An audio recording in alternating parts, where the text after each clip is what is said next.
கரூர் கூட்ட நெரிசல் வழக்கில் ஜாமீனில் வந்த தாவேக நிர்வாகிகள் மதியழகனும் பவுன்ராஜும் குடும்பத்துடன் தாவேக அலுவலகத்திற்கு வந்து விஜயை சந்தித்திருக்கிறார்கள்.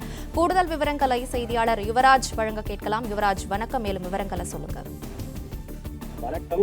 கடந்த செப்டம்பர் மாதம் 27ஆம் தேதி தமிழக வெற்றி கழகம் சார்பில் கரூரில் மேற்கொண்ட இந்த தமிழக வெற்றி கழகத்தின் தேர்தல் பிரச்சாரத்தின் பொழுது அந்த கூட்ட நெரிசலுக்கு எதிர்பாராத விதமாக 41 பேர் உயிரிழந்தனர். கிட்டத்தட்ட 100க்கும் மேற்பட்டோர் பல சிகிச்சைகளில் பாதிக்கப்பட்டு சிகிச்சை மேற்கொண்டு வந்த நிலையில் இதன் பொறுப்பாக இந்த பிரச்சாரத்திற்கு அனுமதி கோரி கடிதம் கொடுத்திருந்த கரூர் மேற்கு மாவட்ட செயலாளர் மதியழகனை அக்யூஸ் நம்பர் 1 காவல்துறை பதிவு செய்து அவரை தலைமறைவாக இருந்த அவரை கைது செய்திருந்தனர்.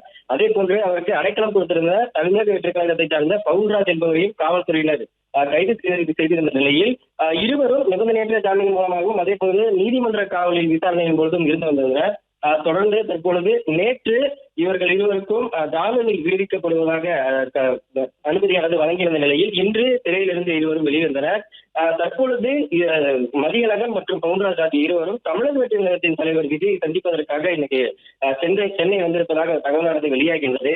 அந்த வகையில் தற்பொழுது கிட்டத்தட்ட 17 நாட்களுக்கு மேலாக கட்சி அலுவலகத்திற்கே செல்லாத விஜய் இன்று மதியழகன் மற்றும் அவர்களது குடும்பத்தினர் ஆகியோரை சந்திப்பதற்காக சென்னை பனையூரில் இருக்கக்கூடிய கட்சியினுடைய தலைமை அலுவலகத்திற்கு வருகை தந்திருந்தார்.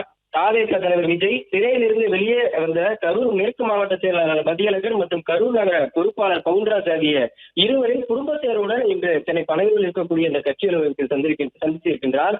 பிரச்சார பரப்புரையில் கிட்டத்தட்ட 41 பேர் உயிரிழந்ததன் காரணமாக மதியழகன் மற்றும் பவுன்ராஜ் ஆகிய இருவரும் காவல்துறையினரால் கைது செய்யப்பட்டு நீதிமன்ற காவலில் சிறையில் அடைக்கப்பட்டனர்.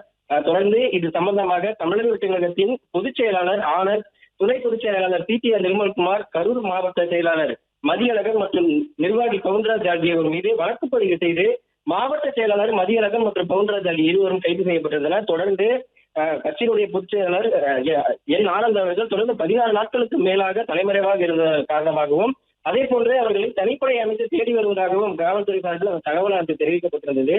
அந்த வகையில் கிட்டத்தட்ட 17 நாட்கள் கழித்து 2 தினங்களுக்கு முன்பாக கட்சியினுடைய பொதுச் செயலாளர் ஆனந்த் அவர்கள் வெளியில் தோன்றி அதே போன்று இரவு விஜயை ரகசியமாக சந்தித்து இது குறித்து பேசியிருந்தார். அதே போன்று நேற்று வழக்கம் போல கட்சியினுடைய தலைமை அலுவலகத்திற்கு சென்று அங்கு இருக்கக்கூடிய மாவட்ட செயலாளரையும் சந்தித்து பேசியிருந்தார்.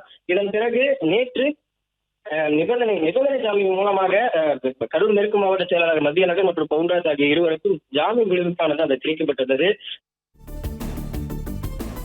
விவரங்களுக்கு நன்றி யுவராஜ். பிளே ஸ்டோர் மற்றும் ஆப் ஸ்டோரில் இருந்து பாலிமர் செயலியை QR கோடு மூலம் பதிவிறக்கம் செய்யுங்கள். செய்திகளை உடனுக்குடன் பெறுங்கள்.